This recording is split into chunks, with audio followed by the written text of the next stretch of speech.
안녕하십니까. 반갑습니다. 좋은 아침입니다. 어서 오십시오. 예.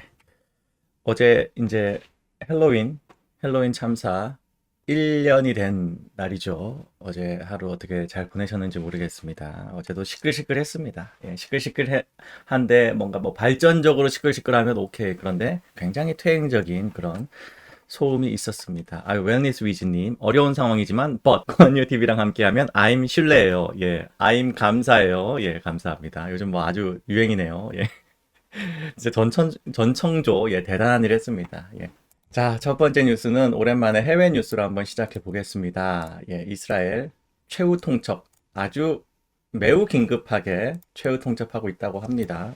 2주간 대피를 촉구한다. 그러니까 2주 후에는 정말 강도 높은 공격을 한다. 지금 암시하고 있죠. 계속 지금 국제사회가 특히 뭐 유엔에서 너무 황당하게 유엔 사무총장 구테우스인가요? 예.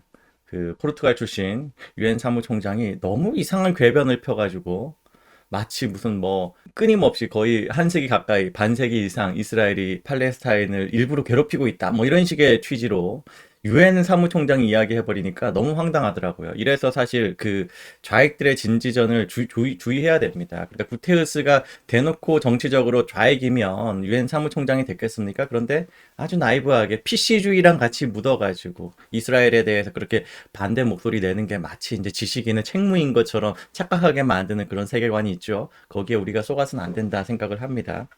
이스라엘을 지지하는 게 막 리스크가 생기게 됐어. 좀 기가 막힌 일이죠. 예.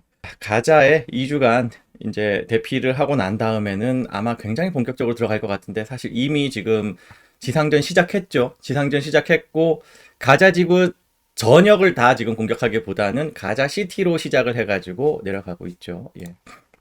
유엔에서는 이런 테러 행위에 대해서는 그동안 비판했나요? 상시적으로 벌어지는 테러입니다. 상시적으로. 무슨 가자 지구에 몰아넣고 이스라엘이 뭐 물도 공급 안 해, 식량도 공급 안 해, 약품도 공급 안 해.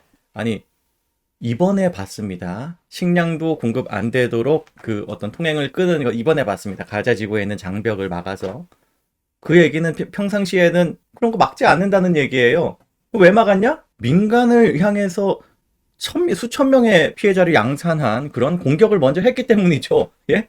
아니, 세상에 공격 상대한테 물도 줘, 식량도 줘, 전기도 줘, 그런 나라가 어디 있습니까?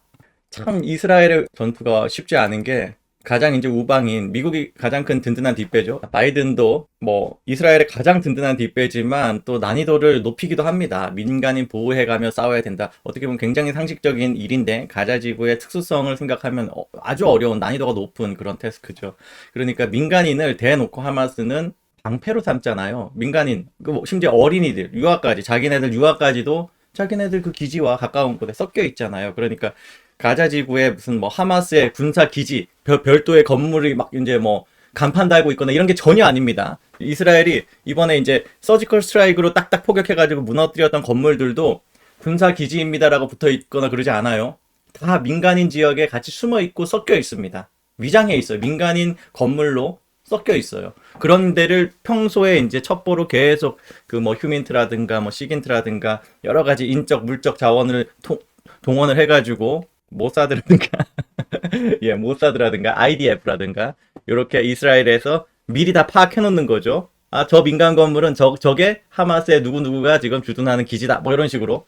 그런 데를 딱 폭격을 하는 거예요. 그럴 때 거기에 민간인들이 같이 실제로 살고 있는 건물들이 많이 있습니다. 그러니까 어떻게 하냐? 이스라엘이 그 건물의 지붕을 마치 뚜껑 따듯이 살짝 때려요. 약한 폭탄으로 약한 폭약으로 살짝 딱 때려요.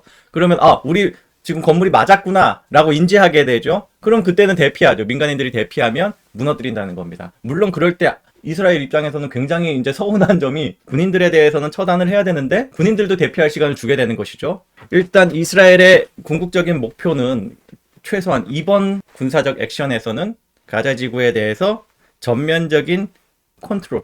예, 일단 전면적인 컨트롤을 하고 그 가자 내부의 여러 어떤 이번 기회에 여러 가지 그 하마스가 만들어 놓은 여러 군사 시설들을 무력화시켜 놓을 그런 목적을 가지고 있죠. 특히 땅굴을 이번에 아예 그냥 끝장낼 수도 있을 것 같습니다. 재밌는 게 이스라엘이요. 땅굴에 대해서는 아주 기술이 그냥 탁월하다 이런 생각이 들어요. 일단 벙커버스터로 때리는 거는 우리가 이제 대한민국도 가지고 있는 기술이죠. 벙커버스터 미사일 따로 있습니다. 그러니까 미사일이 폭약이 여러 단계가 있어. 그래서 맨 앞에 있는 그 폭약은요. 땅을 뚫을 수 있는 그런 강력한 그 어떤 그 뭐 여러 가지 기계적 구조물도 가지고 있고 그 앞에 일단 뚫고 들어가면 거기서 첫 번째 폭탄을 딱 터트려 가지고 벙커의 표피를 뚫고 그 다음에 더 들어가 가지고 진짜 폭탄이 터지면서 그 벙커 안에 있는 그 시설물들 거의 다 무력화시킬 수 있는 그런 강력한 폭탄이죠. 필요에 의해서는 저기에다가 전술 핵탄두를 뭐 실을 수도 있습니다. 소형 핵탄두 같은 걸 실어가지고 아예 완전히 그 지하 공간을 무너뜨릴 수 있는 수준으로 예, 벙커 버스터로 땅굴 때리는 것 이런 것들은 확실하게 확인된 그런 벙커들에 대해서 이런 방법으로 하고 굉장히 또 재밌는 영상이 돌았어요. 저 이거 이번에 처음 봤는데 해외 커뮤니티에서부터 막 이렇게 돌아다니더라고요. 요거는 지금 테스트 영상이에요. 실제 그 뭐 가자 지구에 있는 땅굴이 아니라 이스라엘이 평소에 테스트할 때 영상인데 그 땅굴 입구에다가 요 스티로폼이 급속도로 팽창하면서 굳어버린대요. 저걸 넣어버리면 그 안에 지하 공간에까지 빈틈까지 메꿔지면서 아예 꽉 막혀서 도저히 이제 뚫을 수가 없는 거죠. 다시 저 땅굴을 뚫을 수가 없는, 저 땅굴 자체를 무력화시킨다. 그러니까 동시다발적으로 여러 벙커의 입구들을 다 저런 방식으로 막아버리면 저거는 어느 정도 깊이까지 됐는지 모르겠습니다만 저거를 어느 정도 깊이에 넣은 다음에 그 안에서 탁 터지게 만들면 아예 그냥 그 밑에 벙커 지하 공간이 메워져 버리는 사실상 이제 폭발시키는 것보다 더 뭔가 안전한 방식으로 이 땅굴을 대응할 수 있는 예, 신기하죠. 신의 한 수, 이거 우리도 이 기술은 확보해야 될 것 같습니다. 이스라엘이랑 우리랑 이런 거 기술적 협조를 해야 될 것 같아요. 아니 북한 무기를 지금 하마스가 가져다 쓰니까 예? 굉장히 신기하지 않습니까? 예, 실제로 이게 워낙 독성이 세가지고 이걸 개발한 연구진들이 실명하는 일도 있었다고 해요. 뿐만 아니라 수많은 땅굴을 대비하는 수많은 기술적인 역량들을 이스라엘이 가지고 있습니다. 땅굴에 대해서 탐지할 수 있는 레이더라든가 뭐 이런 것들에 대해서 지금 이스라엘이 다 공개하지 않는 이스라엘만의 그런 특수 기술들이 있다. 하마스는요, 지금 계속 우리는 이스라엘의 공격을 막고 있다. 이스라엘이 침투를 시도했으나 우리의 아주 거센 저항을 받고 패퇴했다. 뭐 이런 식으로 하마스가 지금 자기네들 무슬림 인민들에게 지금 알리고 있습니다. 그런데 실제로는 이스라엘 인명 피해가 단 하나도 없었다는 거. 예, 가자지구 진입을 이미 시작을 했는데 뭐 제한적으로 지금 진입한 거죠. 예. 단 한 명도 인명 피해가 없다고 합니다. 이스라엘이 아주 이 상황을 완벽하게 통제하고 있는 상황이다라고 말씀을 드립니다. 하마스에 대해서 많은 그리고 가자지구 팔레스타인에 대해서 사람들이 착각하는 게 이겁니다. 하마스는 그동안 당한 탄압 때문에 억울하고 분해가지고 보복하는 것이다 라고 생각하는데 아니에요. 공격을 시작하는 주체가 사실은 하마스입니다. 하마스가 유대인을 멸절시키는 게 자기들 교리나 마찬가지예요. 요게 핵심입니다. 그러니까 그렇게 민간인들에 대해서 군사적으로 아무런 그런 뭐 의도나 뭐 준비나 이런 것들이 안 되어 있는 민간인들을 그 현장에서 납치하거나 아니면 대량 살상하거나 무슨 연쇄살인범들이 콘서트장 같은 데서 총기 난사하는 듯 군인들 군사적인 목적을 가지고 있는 그런 조직은 그렇게 안 합니다. 사람을 죽이고 싶으니까 그렇게 하는 거예요. 그런 하마스의 목적에 대해서 정확하게 이해를 해야 됩니다. 같은 팔레스타인인들 중에서도 서한지구에 있는 팔레스타인인들은 그렇게까지 이스라엘에 대해서 막 다 죽여 없애야 된다 뭐 이런 식의 방식으로 적어도 피에로라는 조직은 그러지 않는데 하마스는 아예 다른 성격이라는 겁니다. 물론 이제 이번에 이제 가자지구에서 이제 하마스의 테러가 있었을 때도 서한지구에서도 막 그걸 막 응원하는 그런 가게 막 피자집이 막 있어가지고 그 피자집 박살나고 막 이런 일들이 있었죠. 저렇게 뭔가 어떤 그 전례가 없고 다른 해외 사례가 없는데도 창의적으로 어떤 그런 조건들에 맞춰서 군사적으로 준비를 하는 이스라엘의 지혜를 우리가 배워야 될 것 같아요. 그대로 배우면 될 것 같습니다. 뭐예요? 저기 이스라엘이 아이언돔이라든가 저런 방식이라든가 이스라엘만 가지고 있는 독특한 무기들이에요. 예. 근데 거의 대부분 조건이 우리나라하고 동일하다. 우리나라도 아이언돔 같은 형태의 방어 무기가 필요해요. 북한 같은 경우도 단순히 이제 뭐 단거리 미사일 뭐 이런 것만 쏘는 게 아니라 포를 어마어마하게 많이 쏘는데 그게 이제 하마스가 많이 사용하는 그런 포들 그런 것과 비슷해서 아이언돔 같은 걸로 격추하면 된다. 물론 이제 이게 그 상대방이 쏘는 포탄에 비해서 그걸 방어하기 위한 무기는 몇백 배씩 비싸죠. 그래서 한계가 있는 겁니다. 북한은 하마스하고는 비교도 안 될 정도로 어마어마하게 많은 양의 포를 한꺼번에 열 수가 있기 때문에 뭐 그래서 사실 아이언돔 가지고 우리가 대응을 한다 치면 아이언돔 이스라엘이 가지고 있는 것보다도 몇 배 이상 우리가 갖춰야 되기 때문에 현실적 한계가 있어요. 거기에 맞는 새로운 어떤 그 방어 전략이라는 것을 한국형으로 많이 갖춰야 될 것 같아요. 그렇죠. 질식되든 알 바가 아니다. 예, 뭐 그 말씀이 맞는데, 이제 이스라엘 입장에서의 가장 큰 딜레마는 인질이 이 지금 땅굴 안에 있다. 뭐 이런 부분들이 가장 큰 딜레마일 거예요. 쉽지 않은 결정일 겁니다. 예. 하지만 굉장히 이제 좀 용감하고 좀 강력한 결단을 해야 되는 시점이라, 마냥 이제 그런 이유 때문에 그 불확실하기 때문에 어쨌든 그런 부분을 가지고 머뭇머뭇거릴 틈이 없다. 예. 이 와중에 또 지금 가자 지구가요. 와, 이거 진짜네요. 종군 기자들이 정말 위험합니다. 벌써 종군 기자 29명이 사망했다고 합니다. 뭐 다행스럽게 대한민국 기자들은 단 한 명도 안 갔네요. 예.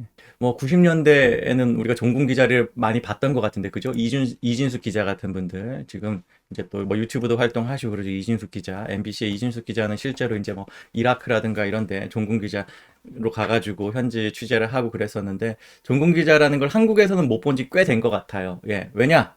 아니 저렇게 기사 열심히 쓰는 것보다 인터넷에서 커뮤니티 글 베껴가지고 페이스북 카피해가지고 페이스북 요약해가지고 기사 쓰는 게 조회수가 더 잘 나오니까 그런 기사가 더 가치 있다라는 식으로 메이저 매체들이 영업 전략을 바꾸고 있잖아요.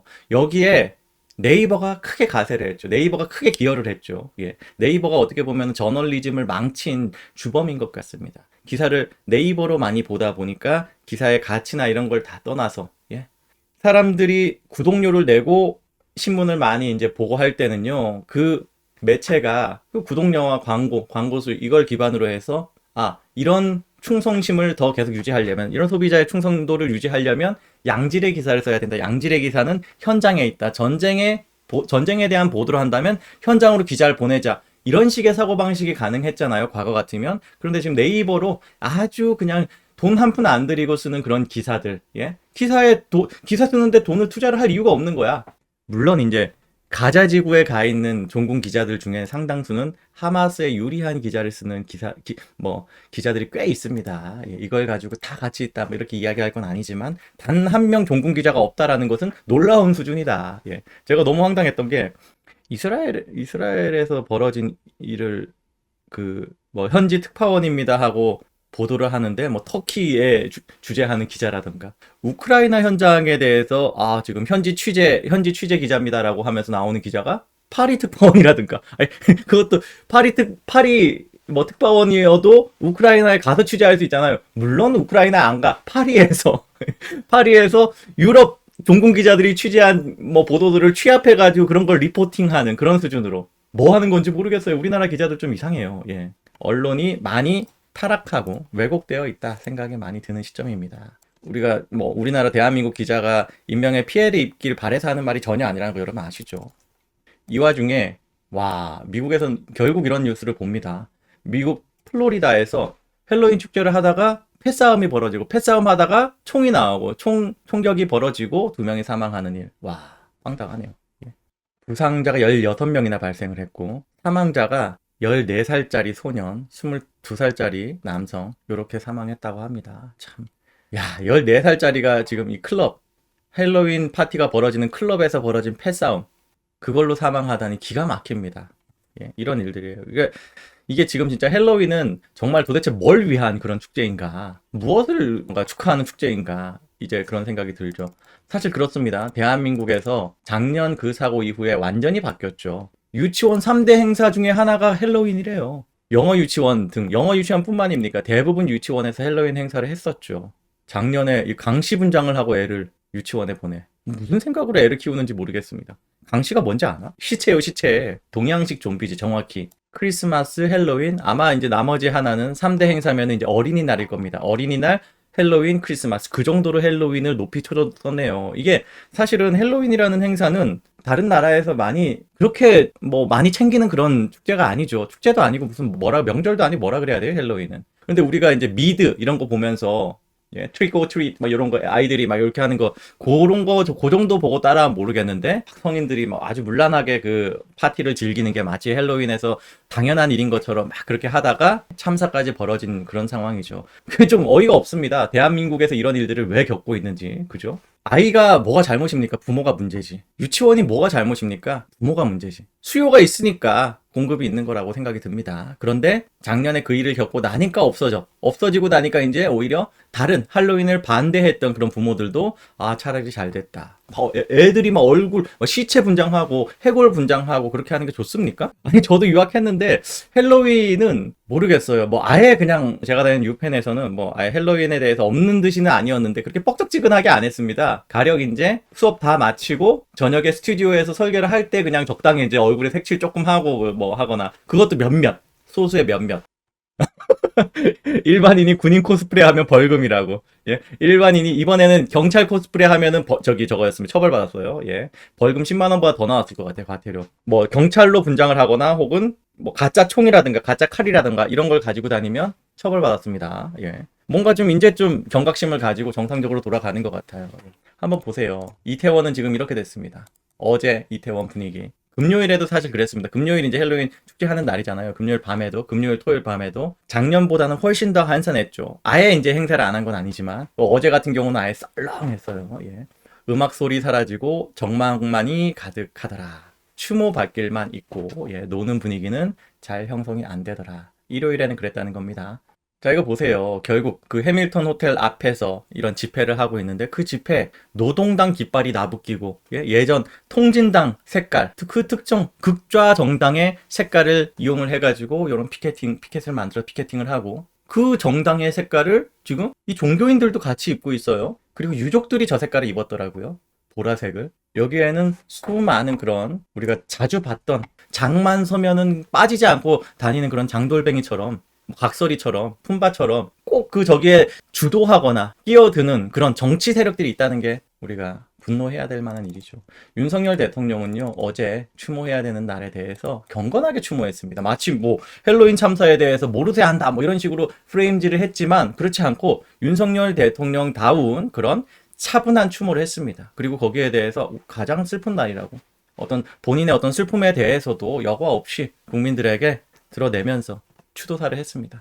궁극적으로 우리가 지향해야 되는 점은 안전한 대한민국 만드는 것이지, 아, 저런 일이 벌어졌으니까 누가 정치적으로 타격을 입고 누가 정치적 이득 받고, 아주 민주당스러운 짓거리죠. 안전한 대한민국 만드는 게 핵심이죠. 제천 화재 참사가 나고도 그런 부분에 대해서 등한시했던 민주당입니다. 그 문재인 정권이 그랬어요. 그런데 실체적인 윤석열 대통령의 어떤 통치자로서의 잘못이 뭐가 있습니까? 그럼에도 불구하고 반성하고 되짚고 한번 개선을 위해서 노력을 하고, 이런 것들이 정상적인 리더의 모습이라고 봅니다. 이렇게 하는 거예요. 이렇게. 너무 잘하셨습니다. 대한민국에서 국민들이 누구나 안전한 일상을 믿고 누릴 수 있는 세상을 만들어야 한다는 그 책임감을 느낀다는 겁니다. 자, 이런 책임을 그 사고로 인해서 희생당하신 분들을 떠올릴 때 우리 모두가 그런 마음으로 한번 대한민국을 같이 업그레이드 해보자, 이런 말이에요.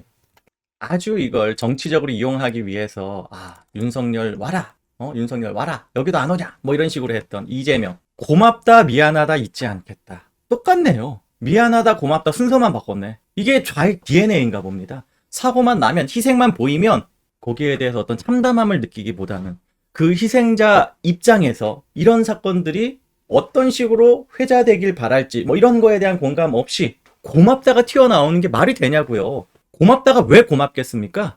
윤석열 정권에 타격 줘서 고맙다, 그 외에 다른 거는 떠오르지 않아요. 정확히 그랬습니다. 세월호 이제 추모하는데 가서 문재인이 방명록으로 적은 미안하다 고맙다의 고맙다도 정확히 그겁니다. 너희들이 희생되어가지고 저 박근혜 정권 무너뜨릴 수 있었다, 이게 고맙다는 거예요. 다른 설명이 가능하지가 않아요. 어떻게 고맙다 그러냐고요. 같이 책임지는 마음이 없기 때문에 저게 가능한 거예요. 미안하다라는 게 미안하지 않아야지 고맙다가 나올 수 있는 겁니다. 진짜 미안하면요, 고맙다라는 고맙다의 고도 안 나와요. 진짜 미안한 사람들은요. 어떻게 미안한 대상에게 고맙다는 말도 동시에 할 수 있어요? 징그럽죠. 희생자는 희생자죠. 헬로윈 악령들한테 희생당한 거니까 얼마나 불쌍합니까? 태어나 보니까 헬로윈이 파티를 즐기는 그런 세상이었는데 자기들이 헬로윈 파티를 처음 조직한 사람들은 아니잖아요. 그러니까 희생자가 맞긴 맞습니다. 헬로윈에 미친 그 악령을 축하하는데 정신 나간 그런 문화가 이 사람들이 희생시킨 거죠. 그렇죠. 그런 거죠. 그런 것들이 말도 안 되게 많은 인파가 거기 이태원에 몰리게 만들었고, 거기에서 질서가 무너져도 거기 전혀 어떤 위화감이나 문제라고 느끼지 않고 전체 어떤 그 군중이 다 이상한 행동을 하게 만들어버리는 그런 상황이 된 거, 그 악령 때문이잖아요. 아닌가? 이재명은 그러면 그 악령한테 고맙다고 하세요. 악령한테. 진짜 무슨 언더테이커 같아. 이 사람 피부색도 창백한 게. 아니, 오래매. 윤석열 대통령도 오고 국민의힘도 오래매. 다 오라 그래 놓고는 갔더니 한국 놈도 아니다. 꺼져. 아니, 오라 그래서 갔더니 꺼져가 나오면 어떡합니까? 꺼져라. 핵심은 이겁니다. 여기서 어떤 발언들이 많이 터져 나왔냐? 윤석열을 탄핵하라죠. 윤석열 탄핵하라. 핵심은 윤석열 탄핵하라예요. 얼른 꺼져라 나오고. 사과는 윤석열 대통령 이미 사과했습니다. 사과를 이미 했는데도 계속 사과하라는 건 어떤 의미일까요? 사과를 받고 싶은 게 아니에요. 사과를 받고 싶은 게 아니에요. 정치적으로 데미지만 있길 바랄 뿐입니다. 끊임없이 사과를 하고, 아니, 그 유족을 만난 것도 얼마나 많이 만났어요. 윤석열 대통령이. 윤석열 대통령이 본인이 자기 직무에 대한 집중도 못하고 1년 365일 지금 이태원만 챙겨야 됩니까? 헬로윈만 챙겨야 돼요? 헬로윈 유족들만 계속 걱정해주고 챙겨줘야 됩니까? 끝도 없어요. 들어주기 시작하면. 출퇴근하듯이, 아니, 출근할 때마다 퇴근할 때마다 계속 이태원에 차려진 분향소에 계속 가가지고 추모하고 그랬었습니다. 매일매일 했어요. 매일매일. 윤석열 대통령이. 저 일이 터졌을 때. 그랬음에도 불구하고 더 요구하는 건요. 당연히 이걸 끊임없이 들어줄 수 없는 그런 상황을 만드는 것이고, 그러려고 하는 것이고, 들어줄 수 없도록 일부러 부탁을 계속하는 거죠. 더 요구하고. 그래서 어떤 그 한계점에서 더 이상 못 들어줄 때 불통이다 이 말을 하려고 하는 거죠. 우리가 다 압니다 이제. 이나리콩콩님, 음력 1월 16일이 한국서 귀신날인데 한국 전통의 귀신날은 귀신같이 모르는 사람들이 저 이거 처음 들었습니다. 남의 나라 귀신날은 기가 막히게 챙기는 아이러니한 세상이다. 아니, 한국은요 기본적으로 어떤 명절 때마다 귀신 챙기기 때문에 명절 때마다 홀령을 챙기잖아요. 그 조상신 뭐 이렇게 다 챙기잖아요. 저희는 이제 제사를 안 지냅니다. 저희는 뭐 추도 예배를 하거나 뭐 항상 그렇게 하죠. 예. 영찬님, 9.11이 공화당 불씨 때 벌어졌다고? 그래도 미국 민주당은 정치화하진 않았다. 맞습니다. 그때 오히려 공화당이 추진하는 여러 가지 뭐 방위 정책들 그리고 군사적 액션들 전폭 지지했던 게 미국의 민주당이었습니다. 예, 9.11 일어난 이후에 말하자면 아프가니스탄 전쟁을 하면 공화당이 정치적으로 이득을 볼 것이다. 그런 식의 정치적 어떤 정치공학적 해석 이게 가능한 시점에서도 민주당은요. 아니 미국의 어떤 뭐 국익 이런 걸 떠나서 근본과 관련된 문제이기 때문에 거기에 대해서 전혀 반대하거나 반대를 레버리지 삼아서 정치적으로 이용을 하거나 뭐 이러지 않았다. 예, 전폭적으로 지지하고 그런 것들은 거의 만장일치로 통과가 됐었죠. 그게 정상적인 나라입니다. 예, 우리가 미국 민주당의 어떤 PC주의나 이런 것에 대해서 아주 강도 높은 그 비판의식을 가지고 있다 하더라도 미국 민주당은요, 한국 민주당처럼 저렇게 정치적으로 저 정도로 정치적으로 타락해 있지는 않아요. 끔찍하죠. 아니, 어떻게 이 수준으로, 예, 한국 놈도 아니다. 꺼져. 이건 너무 심하잖아요. 예. 아예 한국 국적자입니다. 이뇨한 씨도. 순천 인신가요? 예. 자, 보세요. 이재명은 여기서 뭐 하냐? 항상 민주당은 이런 식이에요. 특별법 만드는 게 그게 유족을 위한 일인 것처럼. 여러분, 국민의힘은요, 문재인 정권 때 제천 화재 참사가 났다고 특별조사위원회 만들자 이런 거 안 했습니다. 특별히 조사해야 될 일이었음에도 불구하고 그걸 가지고 정치 쟁점화 시키는 이런 짓거리는 안 했다는 거예요. 뭐 물론 이제 국정감사라든가 그런 과정에서 여러 가지 잘못된 부분에 대해서 체크하긴 했습니다만 특별법이라는 걸 왜 해야 돼 도대체? 왜 이태원에 대해서만 특별하게 조사해야 돼? 그러니까 특별법이라는 게 항상 핵심은 이겁니다. 특별조사위원회를 만들고 조사기구가 끊임없이 어떤 정치 쟁점화 시킬 만한 걸 발굴해가지고 공격하게 만드는 그런 위원회를 하나 또 만들자는 거예요. 여기에 또 최상병은 또 왜 끄집어 올립니까? 문재인 정권 때 참사가 없었나요? 강원도 산불 났을 때 특별법 같은 거 만들었나요? 백신 패스, 백신을 강제하면서 생겼던 수많은 그런 어떤 사회적 부작용에 대해서 특별법 같은 거 만들었나요? 진상은폐에만 급급했던 거는 문재인 정권입니다. 진짜로 진상은폐에 급급했었죠. 오히려 지금 윤석열 정권은요, 말하자면 자기 정권 내에 어떤 실무자가 한 잘못도 정치적 타격이 될 수 있음에도 불구하고 그 사람들 싹 다 사전 구속까지 시켜가지고 탈탈탈 터는 수사했습니다. 그걸 가지고 무슨 뭐 꼬리 자르기에 정황이다 뭐 이런 걸 내세운 것도 아니고 용산경찰서장이 윤석열로부터 지시받았다. 행안부 장관으로부터 지시받았다. 지시받고 은폐했다. 뭐 이런 게 아니라 정말로 그 선에서 잘못을 해가지고 그 부분에 대해서 철저히 규명을 한 이미 수사가 있는데 특조위를 만들든 뭘 만들든 뭐가 나오겠습니까? 얘네들이요. 오늘 또 이 짓거리 합니다. 이태원 참사 1년 국회 추모제 개최. 와, 토 나와요, 진짜. 이나리 콩콩님, 레이시즘 하지 말자는 좌파가 인요한 상대로 레이시즘 오지게 들박네. 아, 우리나라 좌파는 달라요. 우리나라 좌파는 PC적이지 않습니다. 예. 전혀 PC적이지 않아요. 우리나라 좌파는 뭐 성에 대한 관념도 완전히 예 아주 그냥 범죄적이고 예 그 더더욱 만진당 아닙니까? 오히려 굉장히 성차별적이고 굉장히 조선시대스러운 어떤 그런 세계관 사고방식을 가지고 있고 우리나라 좌파는 미국 좌파하고 또 달라요. 미국 좌파의 어떤 그 잘못된 부분들이 있다면 우리나라 좌파들은 다른 방향으로 예 더 구태의연하고 더 부패함 더 낡은 그런 문제를 가지고 있죠. 인효한 씨가 뭐 설마 이 정도까지일까? 혹은 내가 침 맞더라도 누가 나한테 침 뱉더라도 내가 가겠다라고까지 말하면서 갔지만 이 정도까지일까? 인종차별까지 할 줄은 몰랐다. 뭐 이렇게 느꼈을 수도 있을 것 같아요. 예. 하여간 직접 경험해야 돼. 대한민국에서 우파 정치하는 게 왜 그렇게 어려운지, 예? 왜 뭔가 어깨 펴고 정치하지 못하는지, 왜 참신한 분위기를 정치적 분위기를 만들지 못하는지에 대해서 이뇨한 씨가 밖에 있으면서 몰랐겠지. 본인이 직접 플레이어가 되면은, 아, 이게 진짜 어려운, 예? 아예, 이 지금 정치적 상대방이라는 존재는 우리 상상범위 훨씬 이상이구나, 라고 느끼길 바랍니다. 느껴야 돼요. 예? 아주 손쉽게 조언하잖아요. 이뇨한 씨가. 조언은 쉽죠. 예. 본인이 직접 그 플레이를 하면 굉장히 어렵습니다. 요 이태원 참사 어제 일주기 무슨 뭐 추도시 추모 집회, 추모 국민대회? 뭐 저 같은 경우는 그런 대회에 같이 참여를 하지 않습니다만 이름을 국민대회로 붙이죠. 왜냐? 정치 세력이 주체 측으로 묶여 있으니까 그 이후로 지금 윤석열 대통령이 거기는 적절하지 않습니다. 난 다른 데서 추도하겠습니다. 뭐 이렇게 했더니 또 주체를 또 바꾸고 또 무슨 뭐 국민들이 자발적으로 모은 그런 집회인 것처럼 했지만 전혀 아니었죠. 그 현장에 가면 오히려 더 잘 느꼈을 것 같습니다. 그렇게 어제 한번 했으면 거기 나가가지고 이재명은 고맙다까지 했으면 그럼 만족해야 되는 거 아니야? 이걸로 부족해가지고 오늘 기사 한번 더 쓰겠다는 거예요. 하루 지나서. 아니 어제 국회에서 추모제 하든가 어제 국회에서 별개로 하든가 그랬으면은 오히려 대통령이 거기 참여했을지도 모르죠. 오히려 국회에서 하는 건 여야가 같이 하는 거니까 오늘 또 해. 이렇게 이재명은요 아주 추접스러운 정치 쇼를 하고 있습니다. 저는 그 사람의 어떤 희생, 죽음을 가지고 정치 쇼를 하는 것만큼 저질스러운 정치 쇼가 또 있을까 싶어요.